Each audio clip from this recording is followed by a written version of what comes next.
Is slopestyle still a thing? No. Defo. It's all about progression sessions these days, isn't it? Can we pencil in Yeah. Not allowed to judge anything. Can we pencil in a session where Mokey recaps the 2W? Well, yeah, I'll I was hoping that would be today, but yeah, that'll be today. Obviously, but we can recap what we did do. I just want to hear about how fast what JK did you do? was going. That's all anyone wants to know. We'll save it for the recording. We are recording.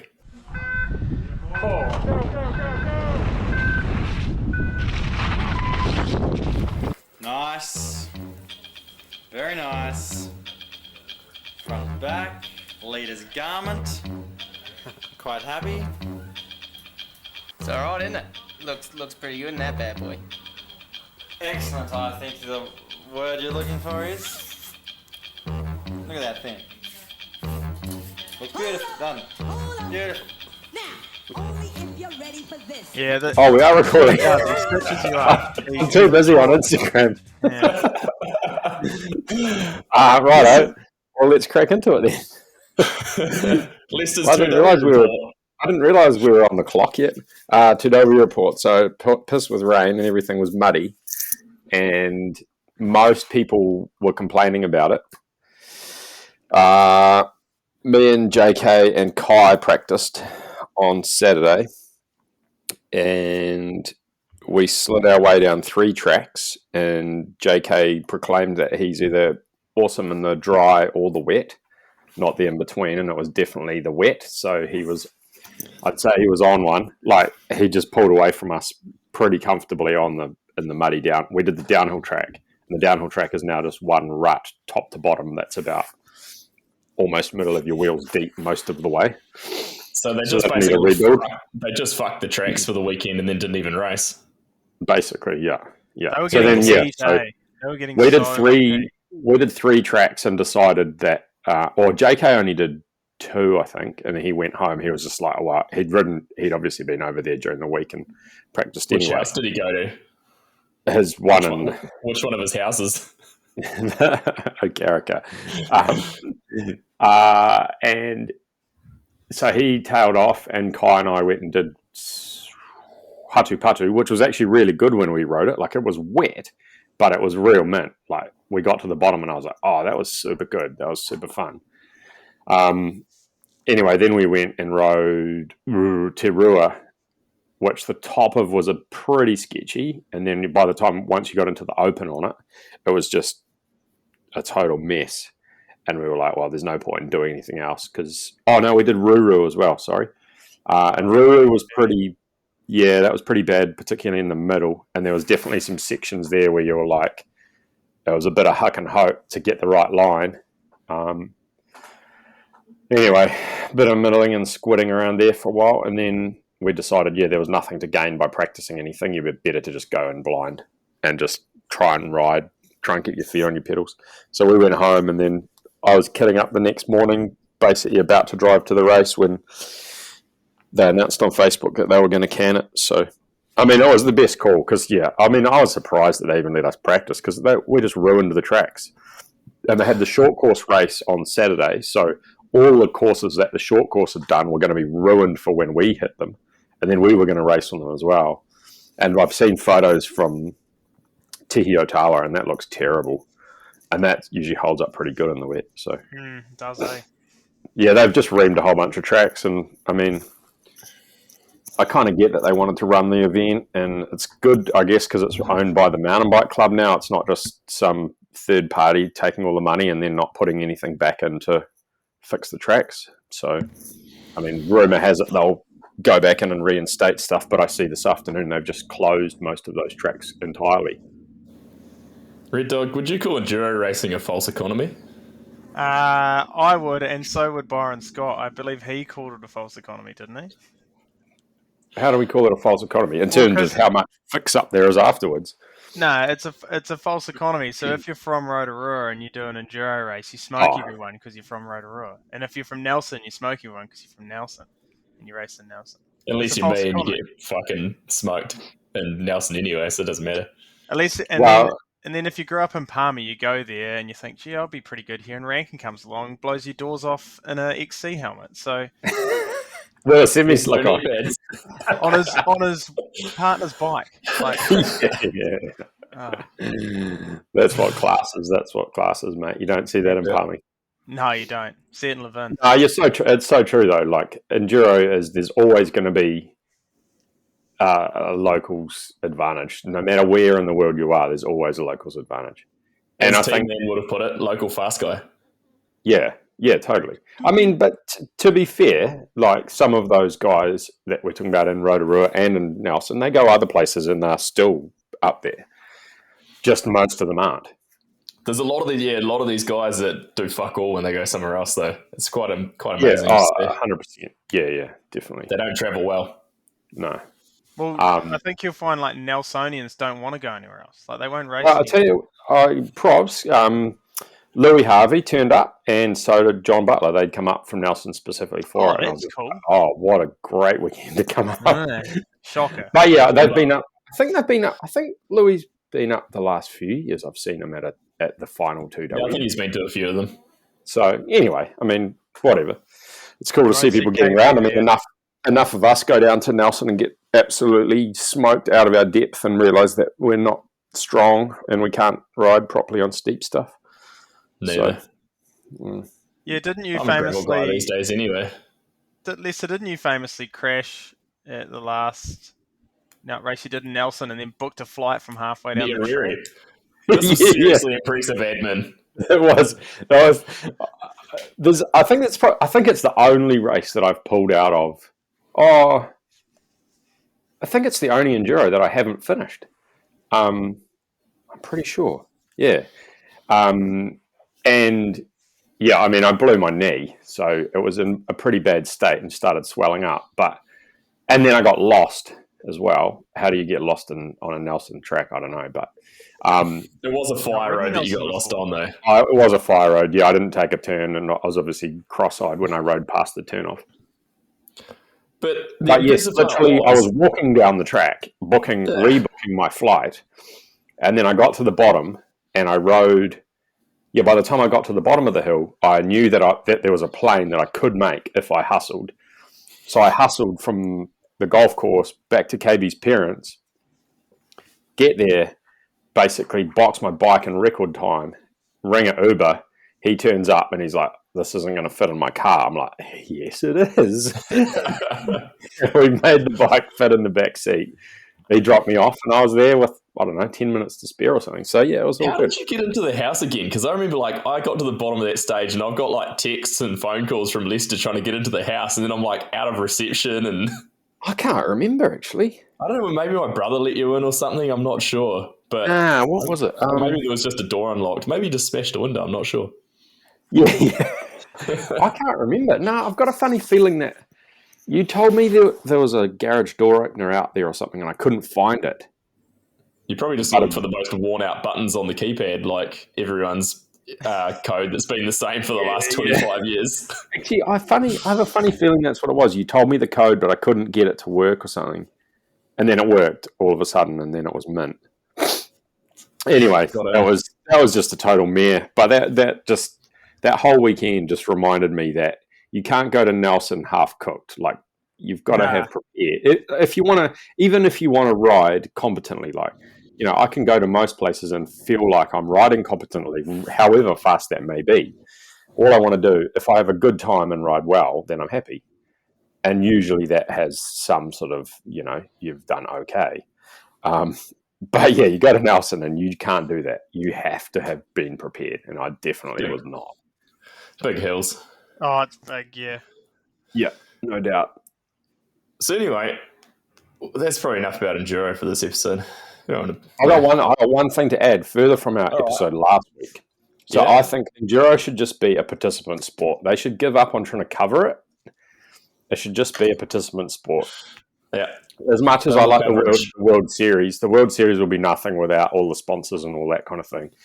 But they're just never going to be able to succeed in covering that successfully, as well as downhillers. Like I sat and watched the whole men's downhill last night, and from Leogang, and it was mint. And I was just like, they should just concentrate on this, and Enduro just becomes the like mass participation thing. Yeah. And if you're lucky, you get a finisher's certificate and a photo on the internet. We can all hope for a certificate. Yeah. But yeah, that's my 2 cents. Yeah, I like it, Lisa. I agree. Yeah, I'm It's all what in. you do for. It's what you do because it's fun, and you don't want Well, to it's sit around not- all day racing downhill. Exactly. Downhill becomes the F1 thing, right? Which is what we kind of all say it is. Yeah. And then the Enduro becomes like Clubman's Rally, which old mate brings out his old Escort and Yeah, and he can tunes up his participate in it. leader in it. Yeah. I agree. Big news on the gravel racing front. On my gravel Oh. racing front, I've ordered a new Stigmata. Oh no. We're going gravel racing. What tyres are you putting in that thing? It's definitely whatever comes with it. I expect to see you signed up for gravel nationals then. Frame bag? Yeah. Frame bag? Are we going a frame bag? Oh, it depends how big the race is, I guess, if I need some snacks in there. I'm not really sure how this racing thing works. We'll soon find out, though.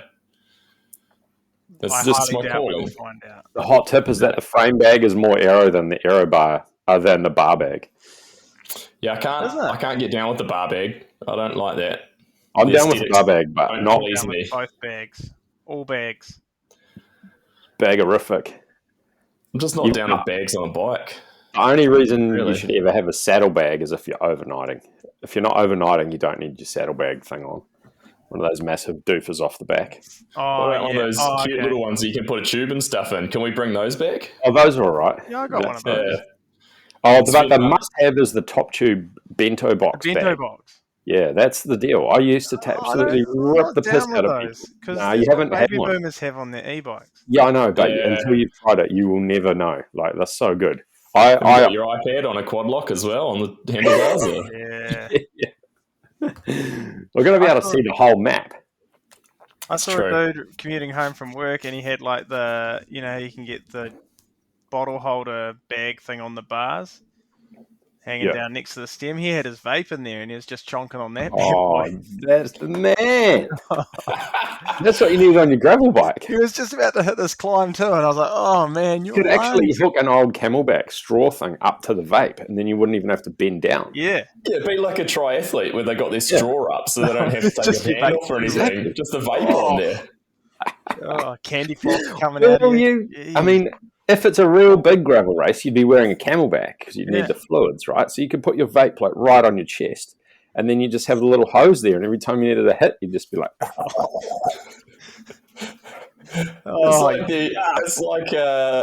It's like the whistle on your life jacket when you're on the plane and they show you where the whistle is, but it's just your vape on your life jacket strap. Your vape whistle. We could get some tips on which vapes are hot to use from all these fucking juniors that you see standing around at races vaping. Oh Christ! Oh no! Oh, No, it's no What's good. the world come to? can someone get in there and do some regulating? Like we all had, I'm sure when we were juniors, there was a senior in the elite field or whoever that came along and taught you a thing or two. Who's that now? KB, it should be you. When I was a kid, KB's the one who taught them all to vape. Yeah, there was no vaping. Everyone was just on hooters and smoking cones and getting fucking just totally rinsed before they went riding. That was what I grew up around. There's no vaping, that's for sure. Yeah. No, I survived my childhood. Well, we all know that you're only a real mountain biker if you've got a CBD sponsor. Who is a CBD sponsor? Yeah. Brett Reader. Oh, heaps of those freestyle dudes do. Do they? All the freeriders do. Yeah. The motocrossers went through it for a while, but they've kind of got out of it again. They probably priced themselves out of the market. Probably. Yeah. Well, now all you'll be getting paid is probably free CBD oil. You'll be getting no money for it. Yeah. No, true. Yeah, actually, I haven't seen Brett Reader's posting anything about it lately, but I don't know. He was definitely on the CBD MD for a while. It's nothing like having Mountain Dew as a sponsor. That was healthy. Yeah, that was good. That's sponsor. the future, though. That's amazing. So, I don't know if you guys know, but there was a World Cup race on yesterday. I did At hear Leogang. something about that. Yeah. Yesterday Yeah, was the cross country. No, well, yeah, you're right. I've lost track of the days. No, it was No spoilers on the early XC. I haven't watched it. yesterday Well, morning. technically You haven't it watched the was XC? yesterday. You're right. Technically it No, was I yesterday. didn't I have haven't time. watched the XC yet either. All right, I haven't watched all of it yet. I started watching the highlights, but that's all right. We probably don't have a lot of people interested in our take on XC racing anyway. So shout out to Kevin. Kevin might be, but that's probably about it. Maybe Kevin can come on for an XC special one day. Oh, yeah. What about 2 podiums in the juniors? I mean, I know Red Dog hates the junior fields and doesn't think those classes should exist, but Jenna Hastings got second after qualifying first by like 14 seconds, and then Lockie Stevens McNugget in third place. So what I haven't looked at is did Jenna where are we? Was she faster than her qualifier? It can't Surely, because I think it was So way did- drier. Yeah, good call. So did who's the girl who won? I haven't got the results. Was it Gracie? Yeah, Phoebe Gale won. Phoebe, Gracie yes, got third. Phoebe won. Yeah. So did Phoebe did she have a muzzer of a qualifier, or what was the go there? I'm not too sure. I don't know. She was like third, I think, maybe in qualifying. No, she's Yeah, right. 8. Oh, was it that far back? Yeah. Well, there you go. The statistician has spoken. Yeah.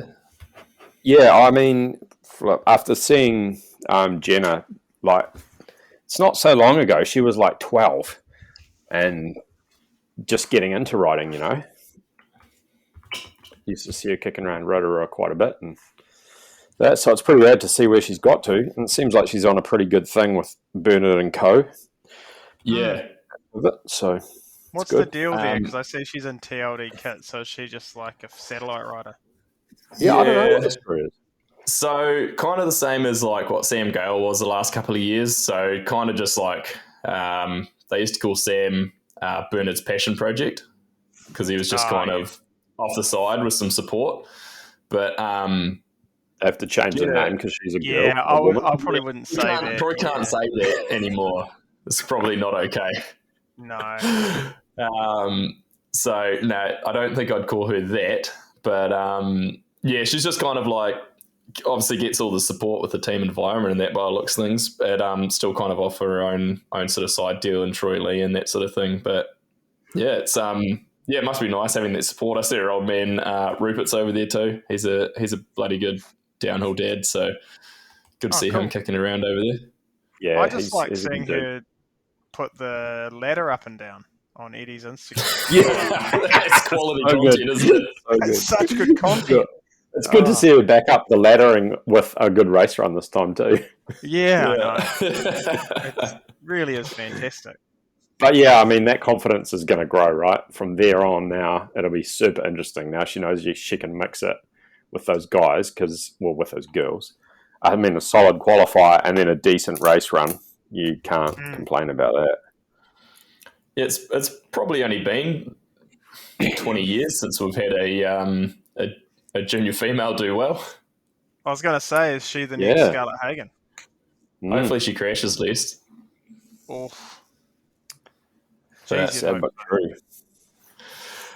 No, it was good. And then Lockie in third in the junior men. So that was a good result for him. Good to see him back on the podium. He had 2 or 3 podiums last year, I think, in juniors. So it was about time he was up there with those boys. But I know you were Jackson expecting Goldstone. a lot, KB.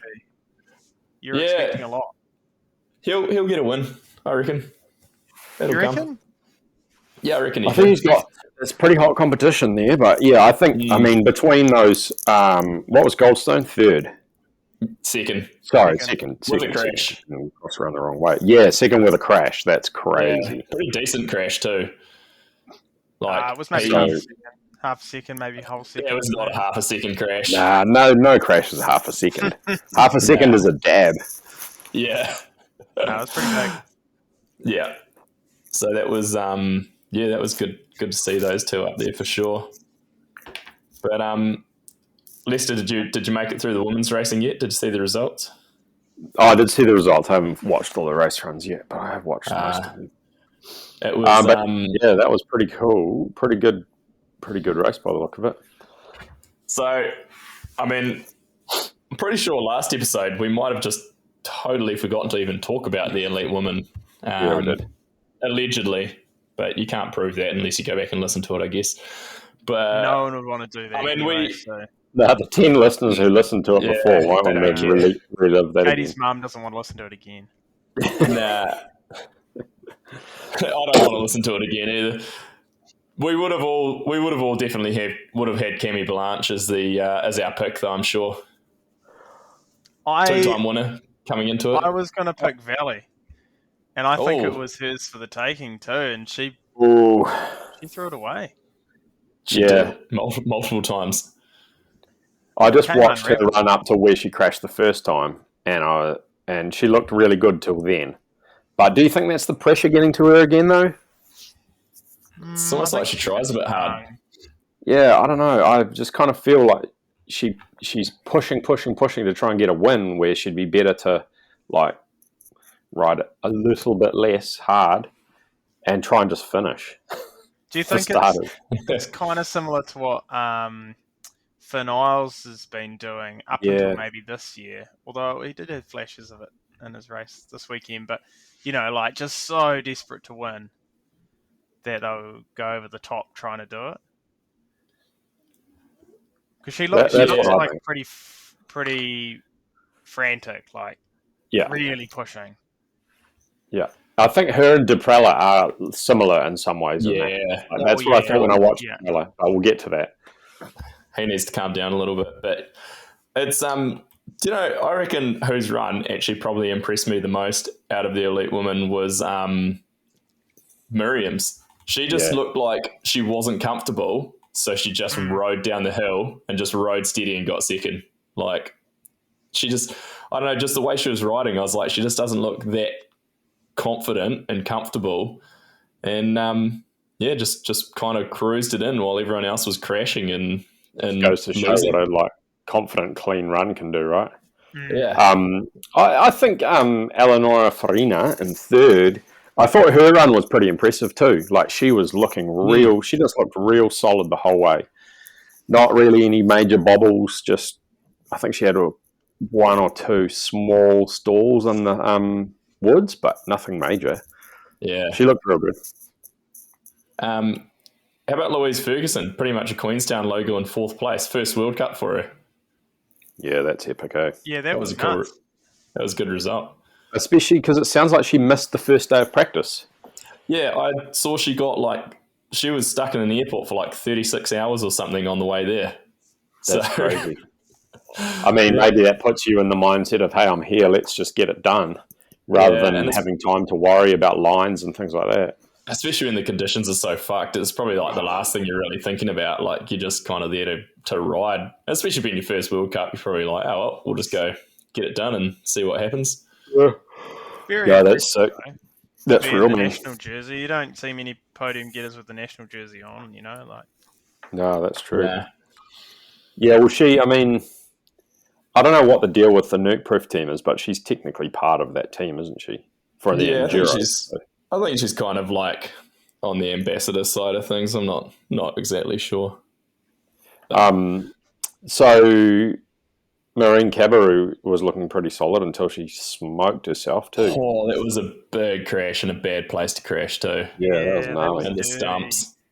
Did you see she broke 3 vertebrae in her back? Yeah. That's rough, especially because she just came off a broken vertebrae from the off season. I was literally at the start. You go around the first right-hander and you go across that off camber. Yeah. Warner was like, oh, she's just come back from a broken back last season. And then probably one or not even a minute, probably a minute later, she was on the deck again. Oh, man. Brutal. She seems like it almost looked like she just went too far right or something, eh? And she was like, "Oh boy!" It was like her front wheel just dropped away from her. Like there was something it wasn't where she was meant to be or something. Looks like as she took off, there's a random route that runs up the stump that she took off on, and it looks like that is what kicked her off kilter, and then she landed on the side of that next bit where everyone was landing, and that's what smoked her. Yeah, but that was gnarly, not good to see, and that they're obviously stable fractures, but Yeah, You still. know, Going to be out 4 a weeks while. till those are fixed up. Mm. No, it sucks. Not that I'm a osteo doctor, whatever, bone man, A spine doctor. spine doctor. Yeah, pretty Do crazy. you know what I was real happy to see is that the top 3 elite women were all born in the 80s. I'm sick of seeing all these 90s kids do well in races. So Yeah. it's nice to see some 30-year-olds in the mix. Oh, yeah. Yeah, There's Yeah. I one did thing that notice popped that. out to me. It's good to see. I was like, for a second there, I was like, Danny Hart, he's my era, but he's 91, so he's a bit younger. Again, I forget he's a wee bit younger. Fastest dad of the day. He was too. That was a great result. But We'll get into the men's because that was we pretty might as well exciting. get into the men. We all obviously picked Matt Walker for the win as well. I had him we all picked, definitely saw that coming. Yeah, I mean, he was the obvious choice, wasn't he? Yeah, I mean, someone on the last podcast might have said they thought there would be a common sale 1, 2, and 3. I'm not sure who that was, but That guy's an idiot. that guy. Is an idiot. You What a wouldn't take moron. your TAB bets alongside that guy, not at all. That's probably why I do so terribly at fantasy. Not as bad as Red Dog, but that's something we can get into later as well. Yeah, we'll get into fantasy later, but Ben from Accounts is testing my loyalty.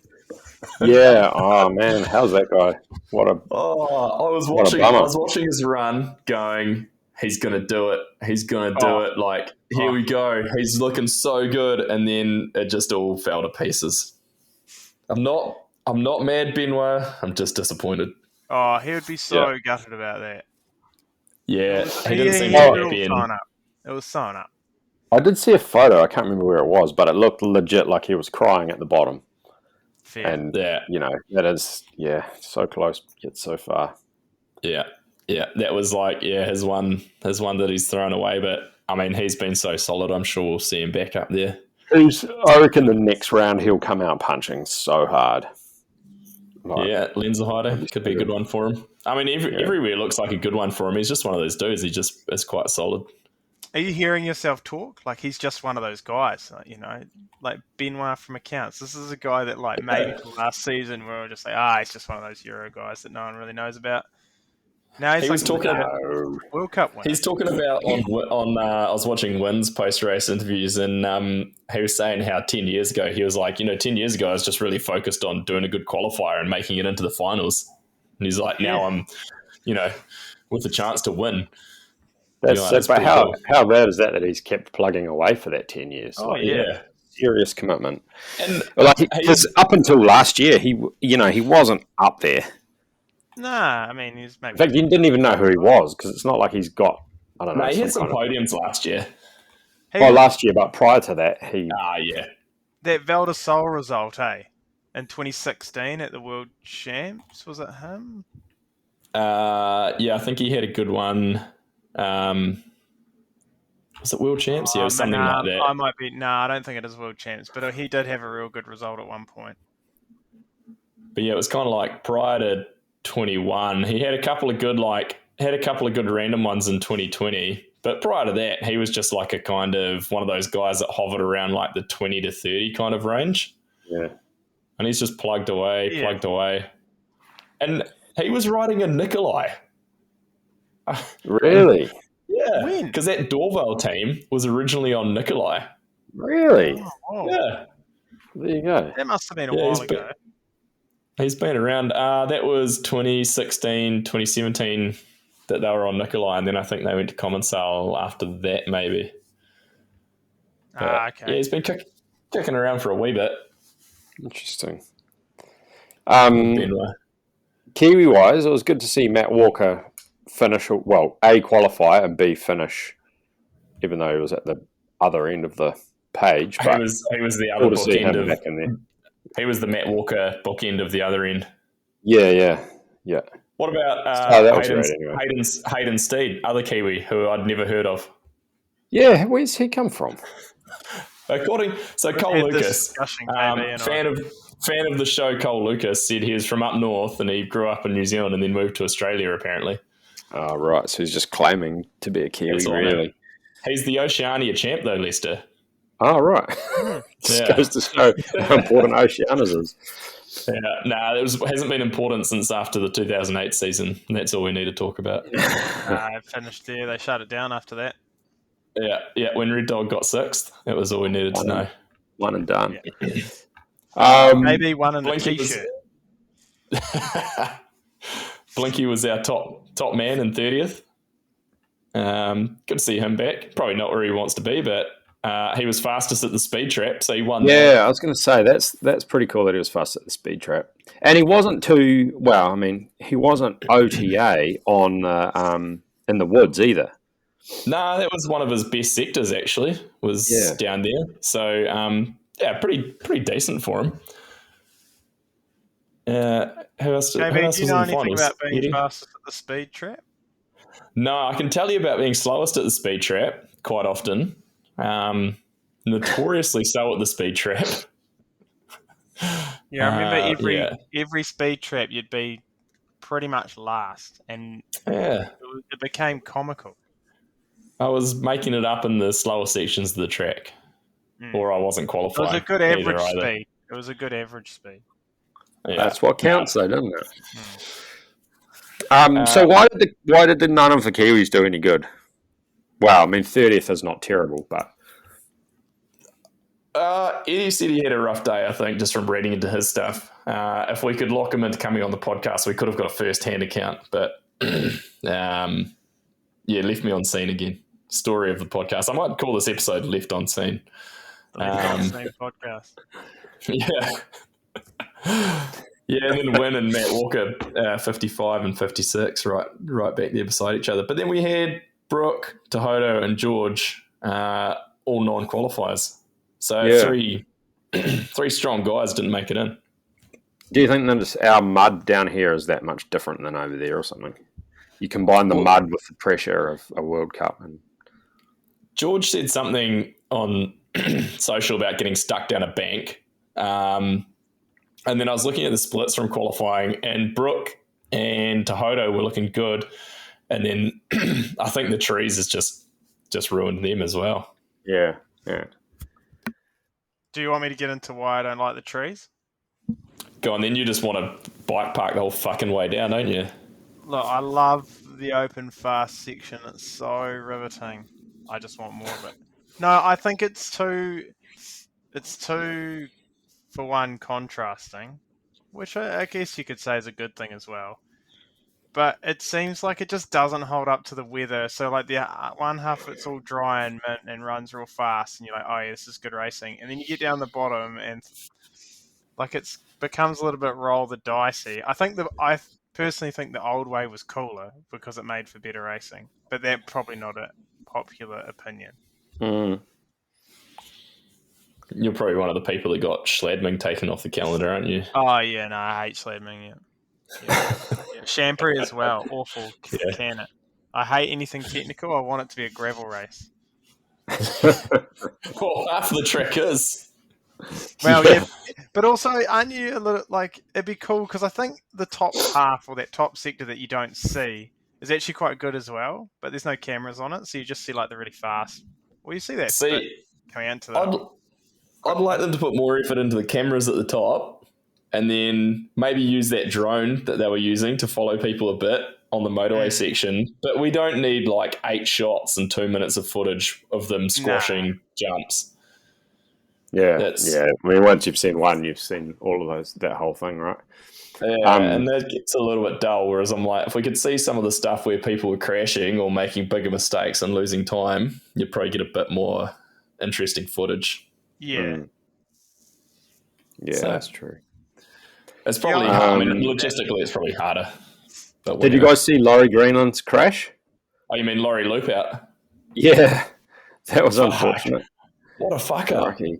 Man, that was, I mean, that arguably could have cost him the win, right? Well, he was 3 seconds up at the first split. 45 seconds into the track, and he was up by 3 seconds. So, was it Sector 4 that was the woods? Yeah, and then I think 5 was basically from like nearly out of the woods. It was just up above that jump, I think, down to the finish. So Sector 4, he was still Oh no, I've lost him. Where is he? There he is. He was fifth place in the woods. Yeah, I mean, to come back from that and get fifth in the woods, he obviously had the speed everywhere he needed it. Yeah. Yeah, well, he was Sector first, 3 would be the motorway, right? So 63rd, 20th on the motorway section, which doesn't equate to much. He was, 38 seconds down there compared to 37 seconds. So that's only a second. yeah, it's pretty tight, isn't it? Yeah. But, yeah, I saw his first split come up, and I'm like, holy shit, 3 seconds over that amount of time was huge. KB, so Laurie had a really good first split, and so did Jackson. And obviously, Laurie looped out.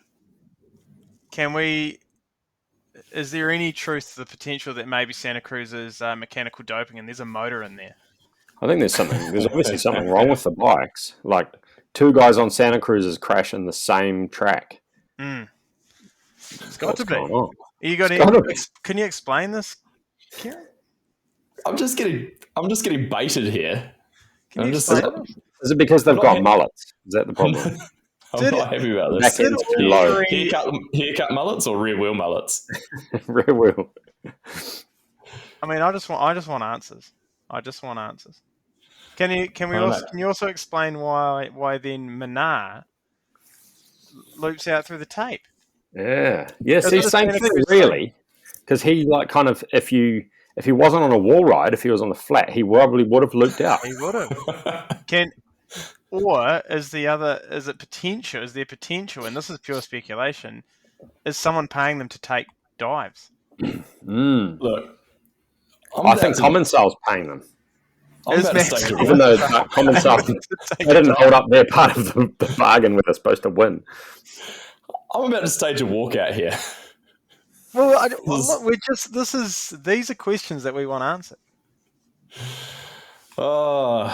Next question, please. On Manar though, I think avoiding answering the question is it's incriminating. I'm pleading the fifth. Okay, I'm pleading the fifth. Yeah, but Manar, that was a bit. I don't know. I was going to say silly, but he jumped into the wall ride, and I don't know why. Well, he jumped into the wall ride, and I think it G'd him out all weird, and then it spat him down the bottom.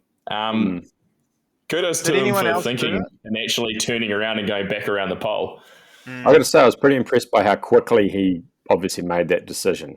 He's been caught out with it before, hasn't he? Yeah, he has. Yeah. He obviously knows, but yeah, interesting. How many people would have just been like, and kept going? That was a weird thing, though, eh? I would have said that jumping into that wall ride wasn't very Manar-esque. Like, Manar doesn't... Nah. He doesn't do stuff like that. He does gnarly lines that no one else is doing, but he doesn't... that's known, and people kind of know you can do it, but don't. Maybe he's trying to bring back his early 2000s moniker or nickname of the Fresh Prince of Big Air. Yeah.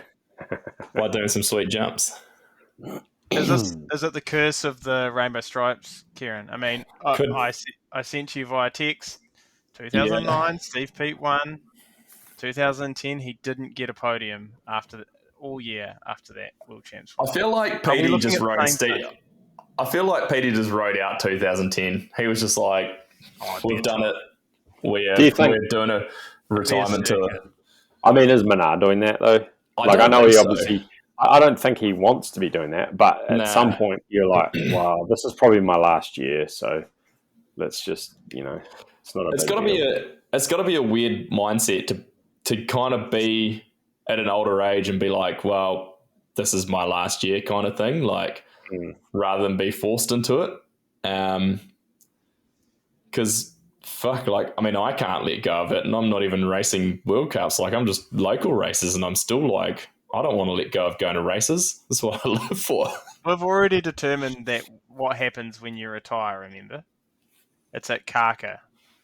Yeah. And you retire when they cut the trees down. So you're the last person on that track. If trees are ready to be harvested, you come over the jump at the bottom. Obviously, Katie's there to renew the vows, and then they fire up the chainsaw and they drop the trees over the track, and that's it. No one ever rides it again, and that's your retirement. And you just happen to take the fastest time ever. Yeah. down Oh, there. of course.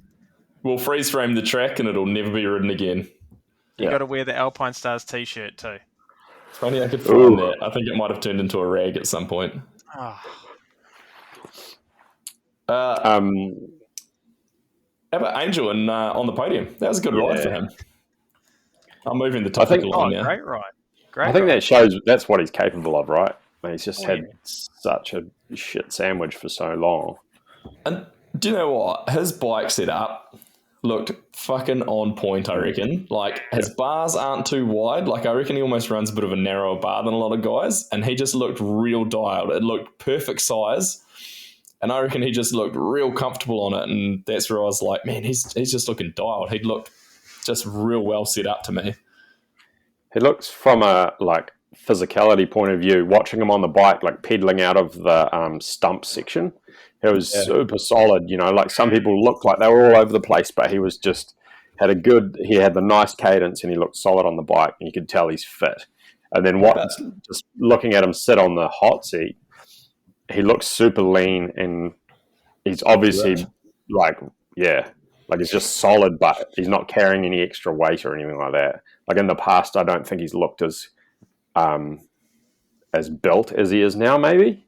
But he's certainly been putting the yards in. He was rapid, as you said, Mokey, out of that stump section onto that long motorway piece. Man, he was quick out of there. Yeah. How about multiple people looking like they were going to eject out the front door over that first jump? Like I was probably 3 or 4 I noticed that got the big front end dive on it, and I was like, oh boy. Harking back to last week when we were talking about Gwyn, he had a pretty good showing. That was 11th in quali and 11th in the final, I think. And he was one of the ones 12th and 11th, I think it was. Was it 12th and 11th?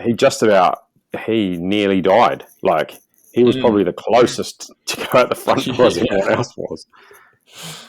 And I do wonder if they're just everyone's trying to rush to get the most out of that section because they know it's pretty key. Trying to carry the speed into it. Was it Finn Isles sprinting out of there? Got all loose and totally gammy. Yeah. Just trying to get too urgent. He looked real urgent, hey? Like he really wanted it. Deprello as well, actually, didn't look good in there.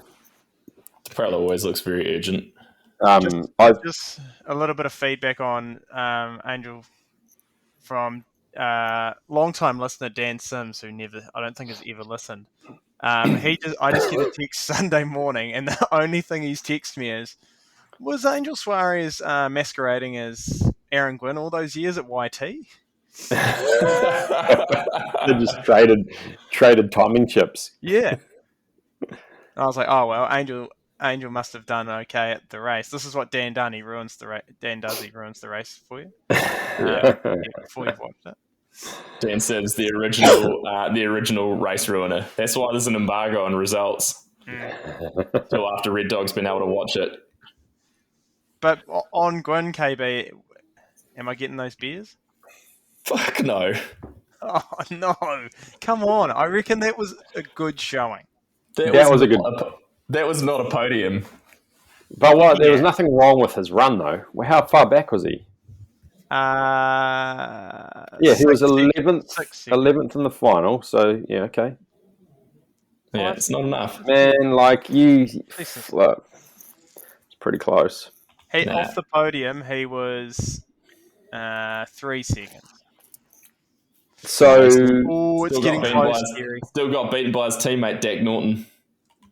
Yeah, but that shows promise in the bike too. So that's podium material. To be fair, that's a good finish by Dak too. Like he's on the come up, isn't he? I think.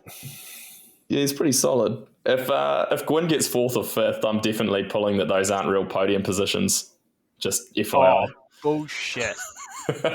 We're going UCI rules here. Hey, actually, someone that we totally glossed over when we were talking about the top guys, when I did mention him briefly earlier, but fucking Danny Hart nearly got the win. Yeah, I was just going to say. That was the best ride I've seen from him in the last couple of seasons, I reckon. Like, that was good. Yeah. I think the one thing for me there is that he's got a kid now and another one on the way, right? Yep. Has he got another one on the way? Yeah. Yep. So, I mean, there's not very many top guys who've had kids and have maintained their level, or in arguably his case, gotten better. I mean, the conditions suited him perfectly, but there's not many guys who have a kid and then bounce back and can pull a top 3. Is that why? Just saying. Is that why Manar has spent so long at the top? No kids. Probably. They take a fair bit out of you. I'll just leave it at that. Are we sure that he's got no kids? Well, none that he looks after, I guess, on a regular basis. No. Could be some illegitimate ones. So his missus, though, I've seen multiple photos of them, like, now that I think about it, in like family photo style settings. Nah, But I don't. Nah, I reckon don't know. it's nephews and stuff like that. I think. Yeah, he must be right. Yeah. Yeah, surely. I mean, he wouldn't. I would totally have to swallow my words if he had kids. So I'm just going to say no, he doesn't have kids. But if he did, that makes it even what he's up to even more legendary. But yeah, I mean, fair play. Like, I haven't seen anybody who's gone faster after having kids. I can't think of anybody. Nah. And I mean, it'll be interesting to see how Danny's rest of the season goes. But we've seen in the past when he does a good result, then he gets some confidence and he's on the up again. You know. Yeah. I So who reckon knows? Steve Pete got faster, but yeah, maybe he just didn't get slower. I mean, he won Arguably World did Champs because he after won world champs. Yeah. But he was up and down, right? Like, Yeah. Maybe that's it. Maybe your consistency just goes out the window. I mean, shout out to Hugo Nola. Speaking of kids, I'm not actually sure how old he is, but he just tagged us in a meme. Every dude, once they hit 25, I should start a podcast. And he said, better late than never.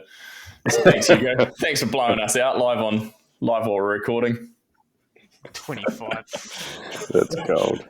Fuck, I wish I was 25. Yeah. God, I wouldn't be starting a podcast. That's pretty funny. We've lost track now. The train's crashed. I was a little part of you disappointed Danny Hart didn't win. Because I'm a Danny Hart fan, and like there's a lot of nostalgia there with the Shampoo win, and it's so iconic, and you're like, it's nice to see one of the guys who's been around a long time win. Yeah, it's good when the old boys do well. I mean, to be fair though, 0.3, that's pretty much a win. Yeah, pretty much. You'd be like, yeah, oh well. But I mean, Matt Walker was pretty incredible. Yeah. No, he didn't look out of shape or. He was solid. He just looked. And speaking of people who are ripped, that dude looks like a rig. He just looks real strong. So he was the fastest in qualifying and in race run in the woods. Mm. Yeah. Probably part of what did it for him. Just stay pretty consistent everywhere else, which is what he's done. And was Sector 3 the motorway? Yeah. Yeah, so, I mean, I guess somewhere like that where it's so tight on the motorway, he was 25th. Mm. That's so interesting. There's a couple of guys, actually, that were, like, noticeably quite slow down there. Do you reckon they might have stuck with, like, a mud tyre or something? I think... Well, I reckon he had mud tyres on. Nah, he had dry tyres. I just listened to... I'm pretty sure it was him on Wynn's post-race before. No, he did, and he said that he'd changed to dry tyres. Oh, yeah, okay. And I think there were a few gambles with the tyres, though, like guys. Because there's a couple of people who were like looking quite good, and then they were off on that motorway. But only, I mean, I'm still only talking like 2.5 seconds or something. But it's still like David Trimmer was looking quite good, and then he was he was 54th on the motorway. Like he's essentially last. Yeah. Mm. But he was still 13th, overall. So it was, I think there might have been a few gambles on the tyres.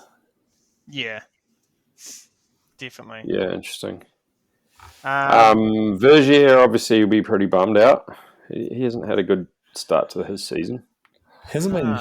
I mean, you say it hasn't been great. Like 7th. I mean, a lot of people. Well, yeah. I'd do At his standards. I'd do unspeakable things for 7th, but yeah, like he's a guy that's expecting to win, sort of thing.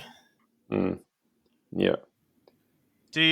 What did you think of Perron? Obviously, one of 3 Perrons in this final, but Emery. I reckon this was a championship day. Like this was a Good result on a bad day. but let's not go overboard trying to win. I think that's what he looked like in his riding. Yeah. It wasn't the checkers or wreckers. Like you balance him versus Deprella. his teammate Deprella. Yeah. Yeah. Like it was just chalk and cheese, really. I didn't think Emery looked comfortable until halfway down, but Deprella looked super jerky and urgent everywhere. Yeah. No, and shout out to Windmasters again, taking some, because obviously we're not at the race and we're just doing some serious armchair analysis again. He was talking to Emery about it and he was like, yeah, I just wasn't that confident. He was like, it was a pretty shit day. And Wind's like, that's a pretty good result for a shit day. And he's just like you could tell he was pretty pissed about it. But when you look at it, that, that 4th place, the 3 dudes ahead of him aren't really title threats for him right now. So it's kind of like, it's not the worst people to get beaten by. And it's not like it was 1.7 seconds. It's just like, it's literally a dab somewhere. Yeah. It's pretty crazy. He's on a pretty high level. I mean, I'd put my money on him just to carry on and take the overall. You heard it here, folks. Even though Red Bull thinks Brosnan will come back for it from missing the first 2 rounds. But he's my guy. He looked good. Well, actually, he actually looked pretty tentative, but how, just looking at Troy on the results and just above him was Lucas Shaw, how sideways did Lucas Shaw get on the jump? Like he gapped the roots into the woods? So sideways. That is a risky jump in there. Who was the dude who landed, and thank God the tree was there because his back end stepped out so hard and he fully just slapped off the tree and it straightened it back up. I can't remember who that was, but that was impressive. That was nuts. Yeah. And actually on that, Angel Suarez Alonso, his jump in, like he gapped out way deep. Yeah, he was probably real went deep than anyone else did. Yeah, that thing looks risky. And did you notice that Emery and Deprella didn't do it? Yeah, they kind of like pushed down into it. Yeah, which it must have been a conscious decision. I guess, but like you wonder if they just were like, oh, maybe the risk's not the reward's not there or something. Because a lot of everyone else seemed to do it. Yeah. Maybe if you weren't aware that the track had dried up as much as it had, maybe you were going in. I mean, if you compare to what the women were with going that straight before them, they were like still puddles pretty much when the women were racing. Coming in. And it was real wet there. So maybe they didn't have the intel on. I mean, surely Commensal have like 50 people on the track, but I don't know. Maybe they were like, well, if it's wet and slippery, we pump through it kind of thing. But just send it. I reckon that's probably a good call. Right. And then obviously in 5th, Andreas Kolb. You know I'm a Kolb guy, Kerry. Yeah, that's legit. He's your sleeper. He is my sleeper pick. And good day for Atherton as well with Hatton in 8th. Yeah, that was actually their first podium on the Atherton bikes. And the men's, because I think... Yeah, and men's. Rachel's won on it? She won on it? I believe so. Probably. She's won on everything. Obviously works well. Like, it looks good. Like, you never look at it and be like, nah, that thing ain't tracking. It looks good. Well, I heard on one rival podcast, probably about the same size as this one, today that somebody who doesn't ride for Atherton had a go on one and really rated it. Oh, really? From Elliot Jackson's feedback. Oh, he's so big on this podcast. So much bigger. Interesting though. A lot bigger. I was just telling them up just then because I saw Charlie Hatton and I was like, oh, there's a few Brits here. Do you know a quarter of that finals field was British? Holy shit. They're back and forth, aren't they? Wow, that's nuts. Do you know who always surprises me when I see him get a good result? Is Kate Edwards. Because I follow him on Instagram and all I see him is doing these insane tricks and stuff, and I forget that he's actually pretty fucking handy. That's On insane. the downhill bike too. He's a seriously talented rider, that kid. I'm okay that with is him doing insane. slopestyle stuff. I'm okay with that. Yeah. He's got more style than a lot of those guys as well, so Damn, he's pretty so cool. Yeah, I was it's gonna so rad ask that you- he can be at such a high level on both, eh? Oh, Yeah. amazing. It's gnarly. I was going to ask you guys who your surprise was, but it's probably Andreas Kolb. There's no one else that really stands out in that top 10. Oh, I was surprised to see Angel get a podium. Yeah, fair. Well, him and again, Andreas Kolb to me would be the two surprises there. Yeah. Not that they shouldn't be there, but just that Yeah. it's a bit of a surprise. Yeah. The surprise for Yeah. me was Aaron Gwynn being out of the top 5. You keep beating that drum, mate.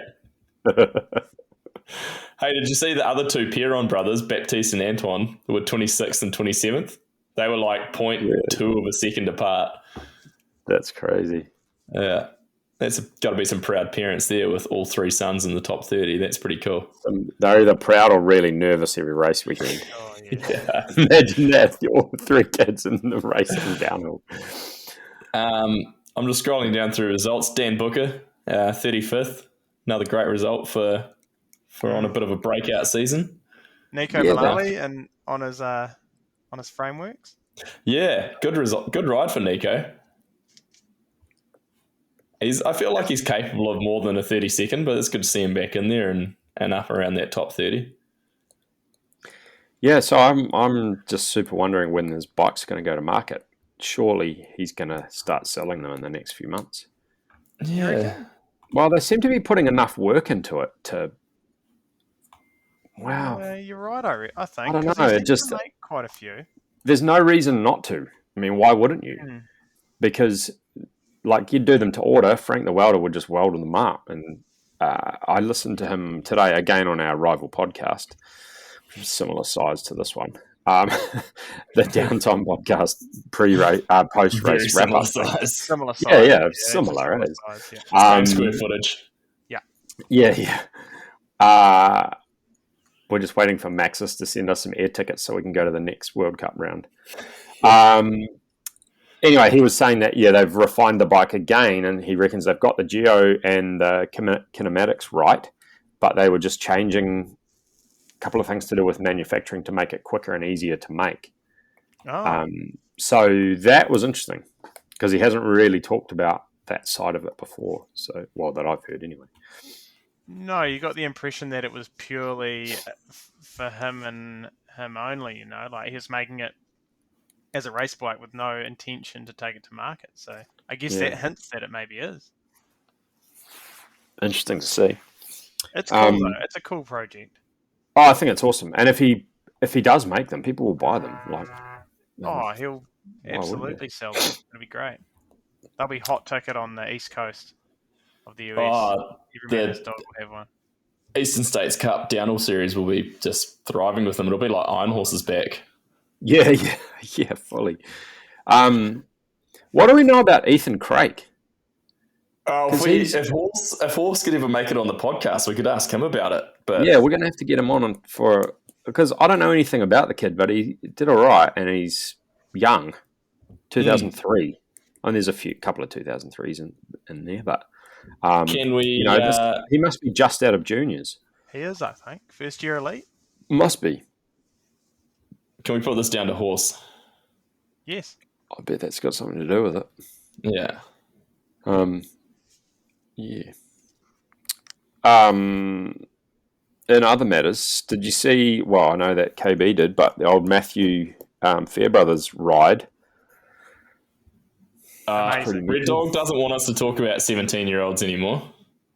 Oh, not old enough. No, Own Masters I riders just only. said, stop talking about the 17-year-old and watch the women's racing because you both He had just wants to touch on the woman and not the 17-year-old. That's probably But fair. it was a cool story though, eh? Man, what Fucking an out of what? a guy. He did like 275 Ks one day. I He did saw a 325 or something, didn't he? I think 325, yeah. I want to see what his one today was because let me just see if he's updated it. He's still You've got going. them on I was quickly looking at everything goes up on Strava, but I was just quickly looking at his stories, and he's going deep. It seems like he did an all-nighter. Oh, fuck. Because Oh, wow. yeah, he must have. At 12:46 a.m., he's in Schladming. That was 10 hours ago. And then 6 hours ago, it's 5:19 a.m. and the sun's just coming up. And he's in some valley. And then 47 minutes ago, he's riding along chasing some cows. 44 minutes ago, he's saying the big shift to try and miss the rain over the Alps failed, and he's on the top of some massive mountain. So he must have pulled an all-nighter. That's so crook.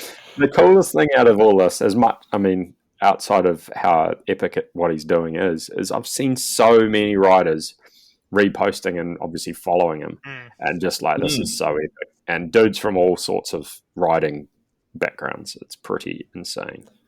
Yeah, so it doesn't look like he's stopped since he's left Leogang, because on Strava, his last ride was his 220 Ks that he punched to get into Leogang just in time to check out the short track cross country.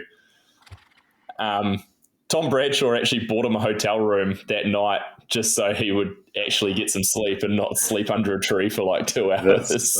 Did he? Oh, that's awesome. But he did 1,250 Ks down to Leogang, and then I saw in the end of his post, when he was leaving, he's trying to get to Petson for the next EWS round by Monday evening local time, which I guess is, what are we now? We're Monday evening here, aren't we? So that's like tomorrow morning for us. So he's probably putting in some huge shift. You'd be so cooked by the time you got there. Did you see, though, that he tried to get on the ferry out of the UK, but he was too young? Yeah. You see that bit of a story? That is insane. He He's had to only wake his 17. old man up at 3 o'clock in the morning to get him to sign the permission form.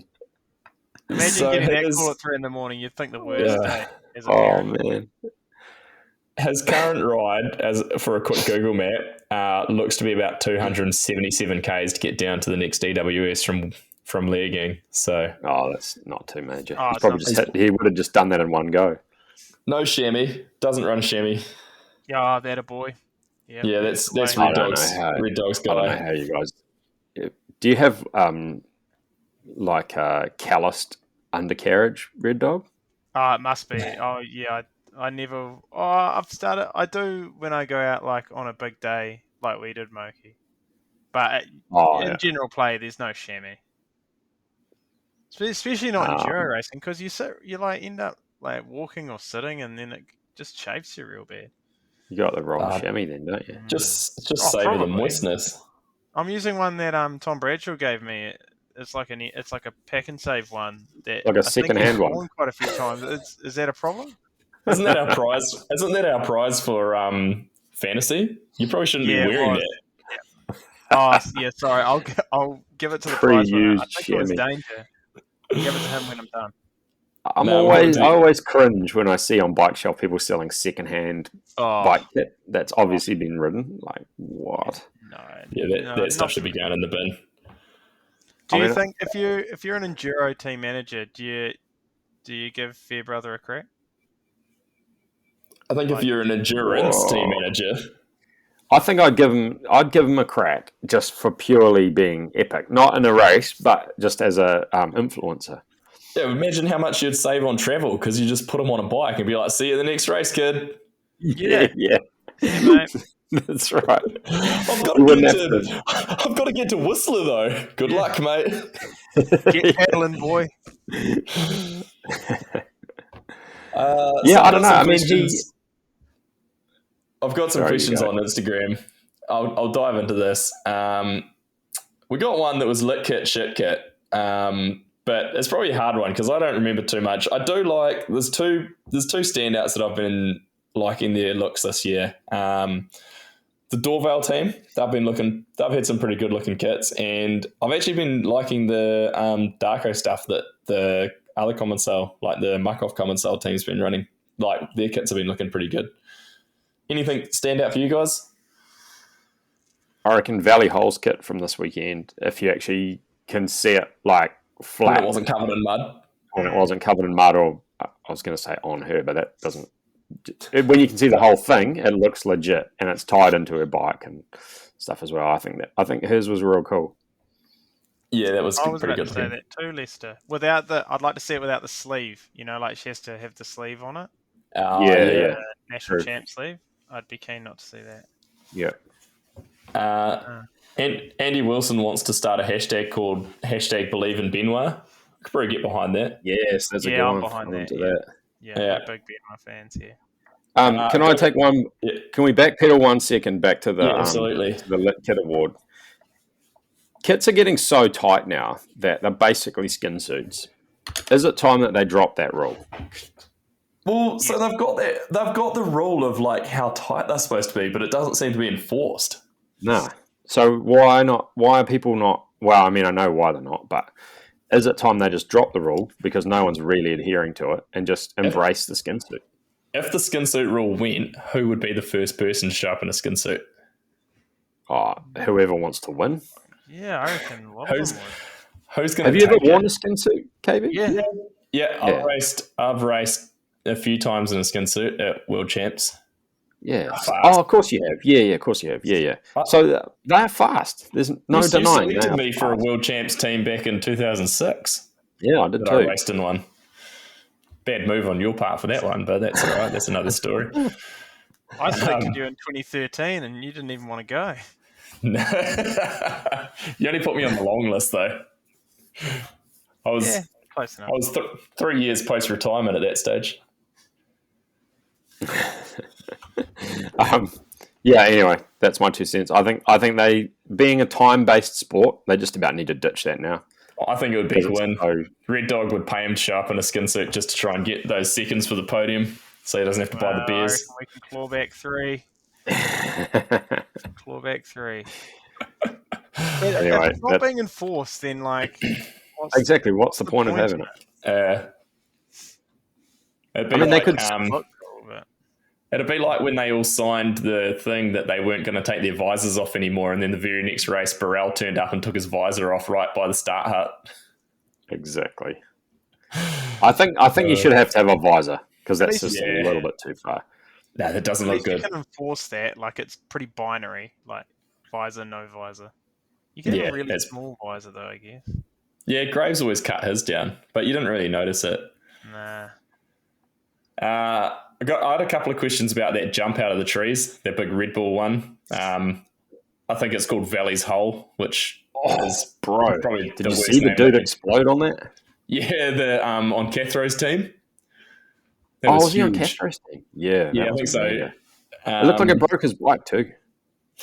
Nah, it wasn't Cathro's team then because that was the Santa Cruz one that broken. No, Next question. Must have been another dude. He went down. He came into it. Jackson Connolly, I think his name is. He came into it in qualifying and like had no speed and tried to pedal into it and just cased it and had a huge one. And didn't notice his bike. Yeah, but yeah, that was pretty dicey. Is Matt Walker a threat now on any track, any condition? I think Matt Walker's been a threat for the last couple of years. Well, he's an overall winner. I mean, KB, you for a long time said they had an asterisk, but I don't know that it does now. Yeah, maybe it doesn't anymore. We're talking about Matt Walker from New Zealand, aren't we? It's my favourite Matt Walker. Hugo The Nola one thing wants more. Sorry, Go on. Matt Walker, UK Matt Walker. The one thing that I don't like is that he doesn't really have much of a personality, seemingly. Nah, it seems pretty dry. Yeah.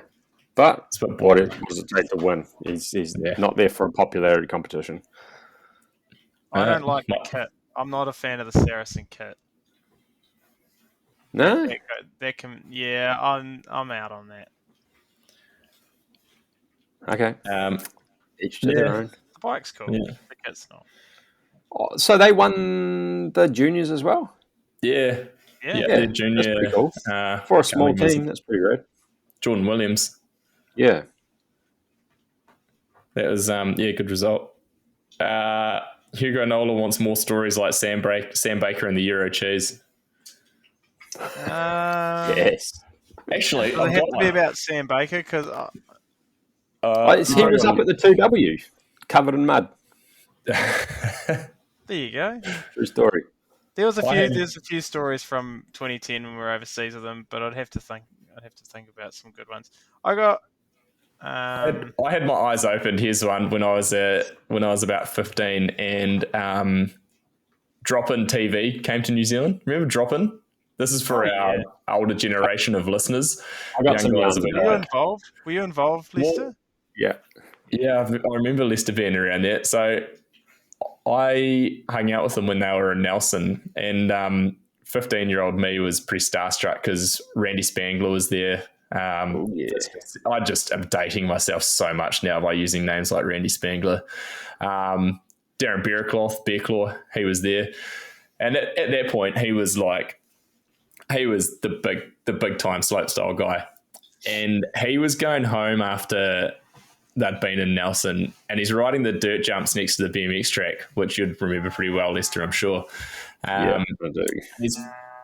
He's trying to do something. He had something like some trick in his whatever he was trying to do, and he kept fucking up, and he's losing his mind, and in the end he's just like ghosting his bike off the last jump out to flat and just ruining it, and he's all fired up and fucked off, and so he calls at the end, and I'm like hanging out with them because they're staying at that campground straight across the road, and they're like, "Oh, we'll pack your bike up for you. This is his dirt jump bike," and they're just stuffing it full of sausages. Like raw sausages all down the seat tube, like all down because the fork's out, they're like stuffing them down the down tube, and like it was just the whole thing was just full of fucking sausage. I can't even imagine how rank that thing must have been after because you know what it's like when you get back from a trip and your bike sits in a box for like 2 weeks anyway.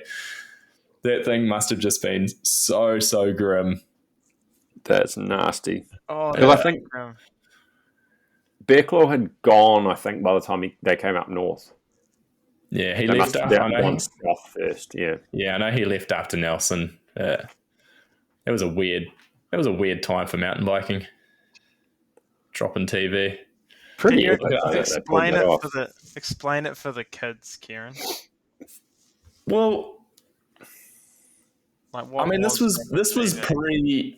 this is obviously well and truly pre-social media, and even like probably pre-YouTube, really, or pre a lot of stuff being on YouTube. Yeah. And this was a TV series. Like it actually made it on. It was on Sky, I think, here, but it was a big series. Like they did them in Canada and everything, and Had a bus in Canada that they tripped around in. Yeah, they were just like Nathan Greenwood was with them here. Tama Easton from Vorb, he was a big part of it.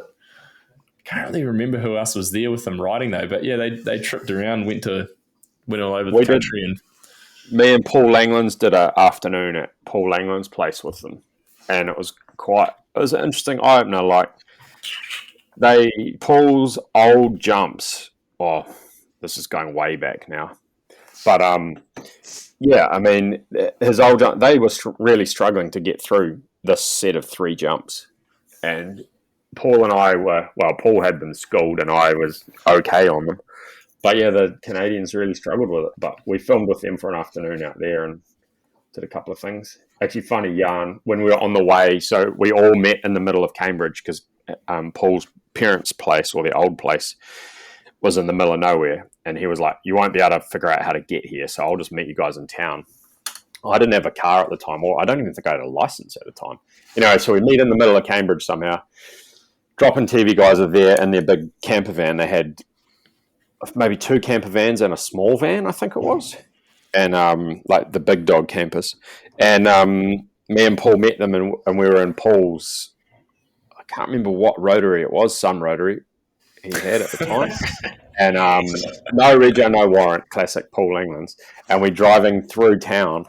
We're just about out of the town, and we get pulled over by the cops. And so they're booking him for everything under the sun, including he didn't have a license at the time. yeah, I was going to say He might only had a license either. and I definitely didn't have any license. And anyway, the cops get all sketchy because, of course, the drop-in guys are following us. So all these vans pull over behind us, and the boys all hop out with like TV cameras and all the rest of it, filming all this going on before we go out to Paul's place. Police Pretty 10-7. hard. Yeah, it was just like that. It was gold. And then we had to explain to the cop what they were up to, and he was all good. But yeah, anyway, that scene I think appeared in the credits All right. of one of the shows. Yeah, we didn't actually make the main event, but probably because the actual drop-in riders didn't really ride at Paul's. Anyway. Last one that I'll take out of here. Dan Maylink wants to know, he wants the real stats, like how many times has Claudio mentioned landing in the sweet spot per final? He was back again. I cannot get on board with Claudio commentating. I don't know. I need to reach out to Elliot and find out why he's not there commentating, but I miss him. I miss Elliot bad. Interestingly, in the women's, I actually thought Tracy was pretty good. Like, as much as I really don't like her accent, she does a real good job, and I could almost arguably say that she's better than Claudio. Yeah, because she doesn't just scream and yell at the monitor. No, and she's got pretty informed things to say as well. I don't know, nothing against Claudio, but they got a different style, and she just comes across quite well. Yeah. I certainly think Elliot's my pick. Like, I got some good Claudio yarns for another episode too. when he was When he was in New Zealand? Yeah. Yeah. No, I remember I rode with him and Justin Leoff on Kaka. Probably what turned me into Kaka rider as I grew older, but I was, I don't know, like 14 or 15 at this stage, and I was very starstruck that Claudio was there. And I came down the chute into a left-hander, and he'd stopped kind of off the side of the track, and I'm coming down in it, and I'm looking over to see if he's watching, and I just blow through the turn and down like off the and he's like, it's because you looked over at me. He's like, you should be looking ahead through the corner. You've always got to be looking ahead. Like, look through the corner, never look off the side. And I still carry that with me to this day. I still remember it so vividly. That's why you're so good at cornering now. Yeah, well, I'm good at going off corners still because I still get distracted. But that was quite funny. Gold. Got any other news? I don't really. So is Lenzerheide when? It's like a month away. Okay. So we should see T-Roy back by then to win, so that'll be good. Do you think he'll come back for a win? Yeah, I'd pick him as a win, and then probably like Aaron can just sort of slot in 2 to 5. Doesn't really bother me. Okay. It's not 2017 right now, or 18. I'm holding on here, Lester. I'm holding on. Yeah, you are. You're clutching at straws. I reckon we'll see Matt Walker up there again. And I reckon Amory will be in for a top 3. Did we have a Lenzerheide last year? I'm just looking at Roots and Rain, but 22 doesn't show up. It's on there, but then it didn't show up. It's 22 now. 22's now. That's probably Is why. it? Fuck, it is too. I thought we were in 23. Okay, well, that's probably why I wasn't. That's probably why I wasn't on there. I am thinking of model years. I can blame that on Caleb Smith. So Loris, last Lenzerheide, it was Loris, Loic, Tebow, and then Amory for a 4 Frenchies in the top 4, and then Laurie Greenland and Danny Hart, actually. Do you want me to scroll down to where Gwyn was last time, Red Dog? Or? Yeah, go on.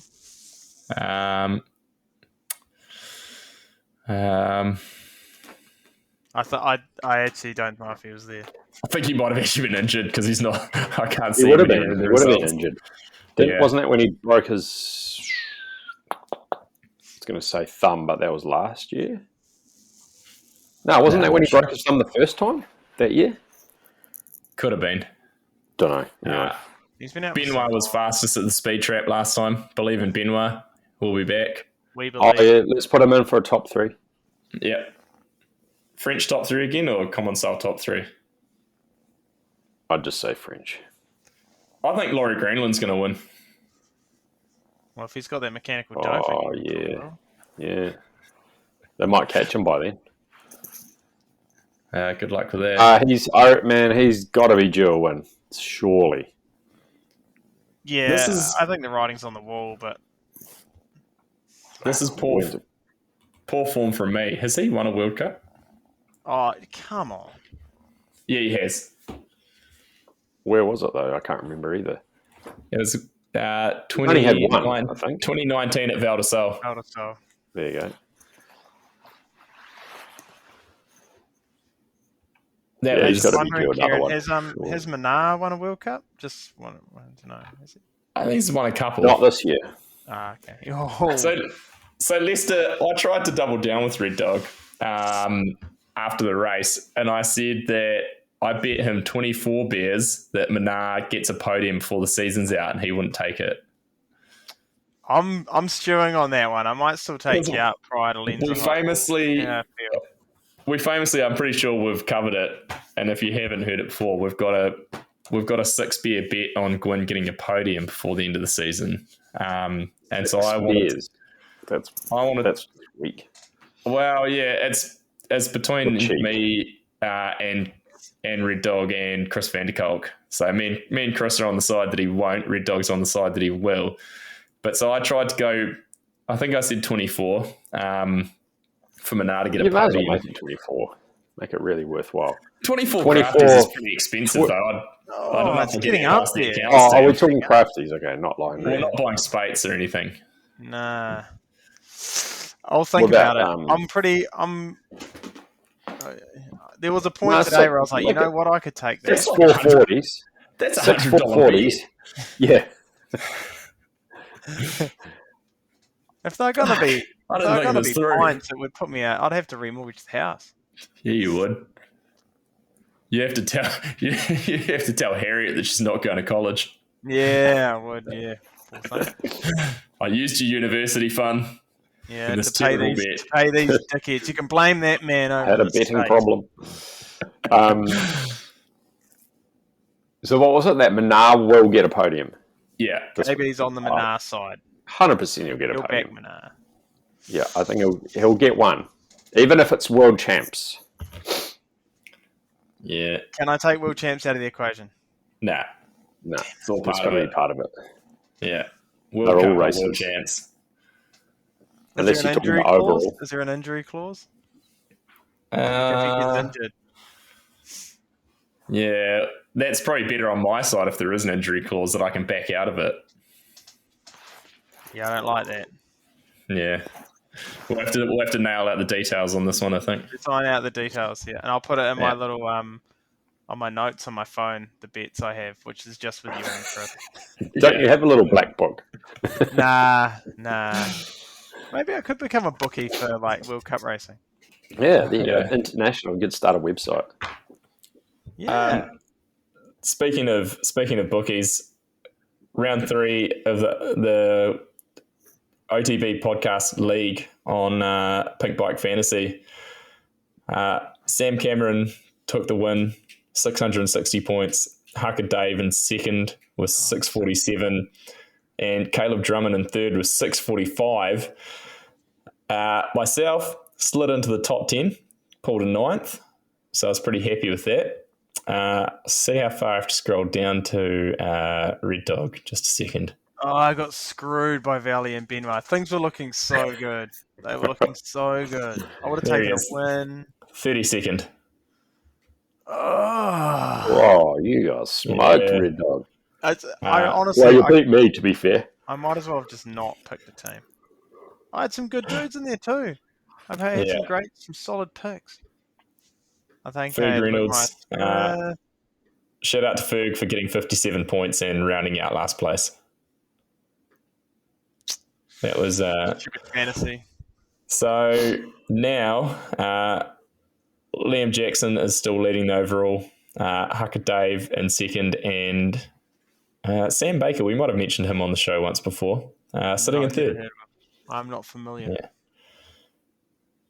So yeah, I've moved up to 22nd overall, which is a definite improvement from my terrible opening round. Doing well. Fantasy sucks. Yeah.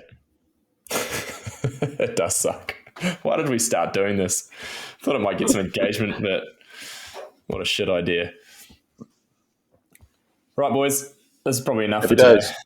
Let's not punish people too much more. Including Sounds ourselves. Good.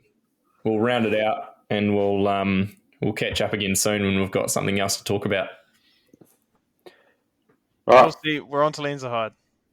We're on to Lenzerheide. We'll see you next round. What's up? I come from the land of down under. I can't hear you. I can't hear you. What was that? I can't hear you.